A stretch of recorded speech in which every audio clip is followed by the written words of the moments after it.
ఈ రాష్ట్రంలో చాలా కులాలు వారి వృత్తిపైనే ఆధారపడి జీవనం సాగిస్తున్నారు. అంటే వేరే పని రాదు వాళ్ళకి.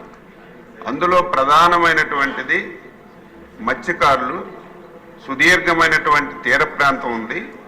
వాళ్ళు ఎప్పుడు కూడా చేపలు వేట చేసి వారి మీదే బతుకుతున్న విషయాన్ని ఒకసారి గుర్తు చేస్తున్నాను. ఈ రాష్ట్రంలో 3,325 చిన్న తరహా సాగునీటి చెరువులు ఉన్నాయి. 23,920 గ్రామ పంచాయతీ చెరువులు ఉన్నాయి. 118 రిజర్వాయర్లు ఉన్నాయి. అధ్యక్ష, పెద్దలు వ్యవస్థాపక అధ్యక్షులు ఎన్టీ రామారావు గారు ఈ చెరువులన్నింటినీ కూడా మత్స్యకారుల సొసైటీలకు ఇచ్చి ఆ చెరువుల్లో వేసుకోవడానికి చేప పిల్లలు కూడా ఉచితంగా ఇచ్చి వారి జీవన విధానాన్ని పెంపొందించడానికి ఆ రోజు తెలుగుదేశం ప్రభుత్వం ఒక మంచి నిర్ణయం తీసుకుంది. అధ్యక్ష, ఆ తరువాత ఏ ప్రభుత్వం వచ్చినా ఏ ముఖ్యమంత్రి వచ్చినా దాన్ని కొనసాగిస్తూ వచ్చారు. దురదృష్టవశాత్తు గత 5 సంవత్సరాలు ఈ రాష్ట్రంలో అన్ని వ్యవస్థలు చిన్నాభిన్నమయ్యాయి. దాని గురించి నేను చెప్పదలుచుకోలేదు.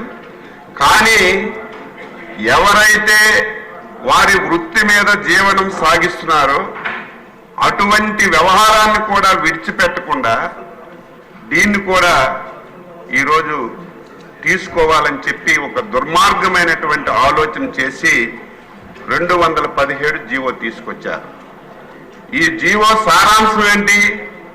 ఈ చెరువులన్నీ కూడా ఆన్లైన్లో టెండర్లు పిలిచి సొసైటీలకు కాకుండా ఆ రోజు ఎవరైతే వైసీపీ నాయకులు ఉన్నారో వాళ్ళ కార్యకర్తలు ఉన్నారో వాళ్ళందరికీ చెరువులు కట్టబెట్టి మత్స్యకారుల జీవితాలతో ఆడుకోవాలని ఒక దుర్మార్గమైనటువంటి జీవోని తీసుకొచ్చారు. అధ్యక్ష, ఒకే తెలిసి జరిగిందో తెలియక జరిగిందో జీవో తీసుకొచ్చారు.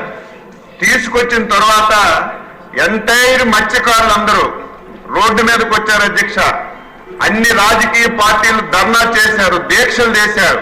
కనీసం మత్స్యకారు సంఘాలని పిలిచి ఈ జీవో వల్ల మీకేమైనా నష్టం జరుగుతుందా, ఈ జీవో వల్ల మీకేమైనా ఇబ్బంది ఉందా తెలుసుకొని ముందుకెళ్లవలసినటువంటి ప్రభుత్వం బాధ్యత రాహిత్యంగా ధర్నా చేసినటువంటి మత్స్యకారులపైన అక్రమైనటువంటి కేసులు పెట్టి రాజకీయ నాయకుల మీద కేసులు పెట్టి ఈ జీవో అమలు చేయడానికి ప్రయత్నం చేసింది. అధ్యక్ష, ఆ రోజు ఎన్డీఏ పార్టీలు చంద్రబాబు నాయుడు గారు, పవన్ కళ్యాణ్ గారు, బీజేపీ కలిసి ఎన్నికల్లో చెప్పాం, రేపు అధికారంలోకి వస్తున్నాం, మత్స్యకారులందరూ ధైర్యంగా ఉండండి, వచ్చిన వెంటనే ఈ జీవోని రద్దు చేస్తామని చెప్పి స్పష్టమైనటువంటి హామీ ఇచ్చాం.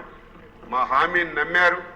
ఇచ్చాపురం నుంచి నెల్లూరు వరకు ఏవైతే మత్స్యకారులు ఉన్నటువంటి నియోజకవర్గాలన్నీ కూడా అందరూ మా నమ్మకం మీద ఓట్లేసి మమ్మల్ని అందరినీ గెలిపించారు.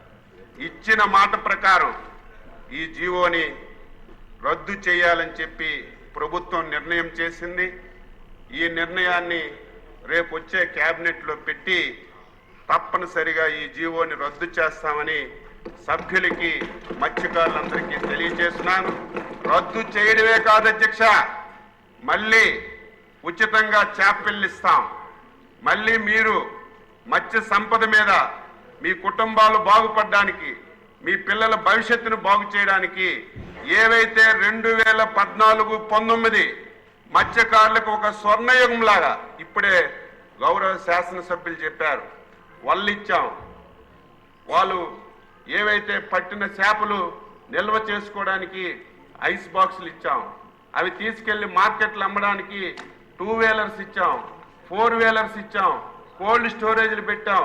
కానీ గత 5 సంవత్సరాలు ఒక్కరికంటే ఒక్కరికి ఒక్క పైసా ఇవ్వలేదు. నేను మళ్ళీ అందరికీ హామీ ఇస్తున్నాను, ఆర్థికంగా చాలా సమస్యలు ఉన్నాయి.